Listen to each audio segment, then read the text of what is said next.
avertit Jacob et on lui dit, « Voici ton fils Joseph qui vient vers toi. » Et Israël rassembla ses forces et s'assit sur son lit. Jacob dit à Joseph, « Le Dieu Tout-Puissant m'est apparu à Luz dans le pays de Canaan et il m'a béni. Il m'a dit, « Je te rendrai fécond, je te multiplierai et je ferai de toi une multitude de peuples.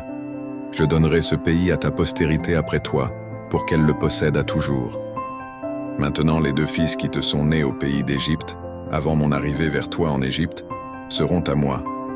Éphraïm et Manassé seront à moi, comme Ruben et Siméon. Mais les enfants que tu as engendrés après eux seront à toi. Ils seront appelés du nom de leurs frères dans leur héritage.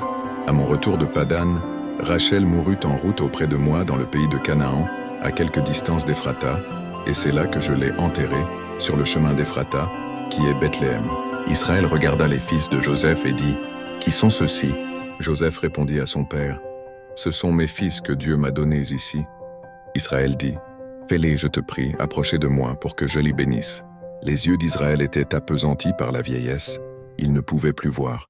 Joseph les fit approcher de lui, et Israël leur donna un baiser et les embrassa. Israël dit à Joseph, « Je ne pensais pas revoir ton visage, et voici que Dieu me fait voir même ta postérité. » Joseph les retira des genoux de son père, et il se prosterna en terre devant lui. Puis Joseph les prit tous 2, Éphraïm de sa main droite à la gauche d'Israël, et Manassé de sa main gauche à la droite d'Israël, et il les fit approcher de lui.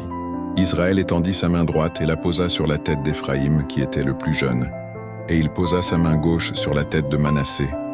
Ce fut avec intention qu'il posa ses mains ainsi, car Manassé était le premier-né. Il bénit Joseph et dit, « Que le Dieu en présence duquel ont marché mes pères Abraham et Isaac, que le Dieu qui m'a conduit depuis que j'existe jusqu'à ce jour que l'ange qui m'a délivré de tout mal bénisse ses enfants, qu'ils soient appelés de mon nom et du nom de mes pères, Abraham et Isaac, et qu'ils multiplient en abondance au milieu du pays. » Joseph vit avec déplaisir que son père posait sa main droite sur la tête d'Éphraïm.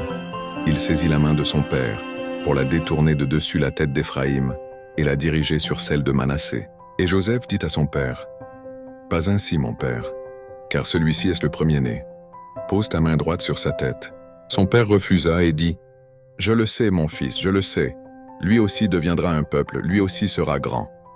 Mais son frère cadet sera plus grand que lui, et sa postérité deviendra une multitude de nations. » Il les bénit ce jour-là et dit, « C'est par toi qu'Israël bénira en disant, « Que Dieu te traite comme Éphraïm et comme Manassé. »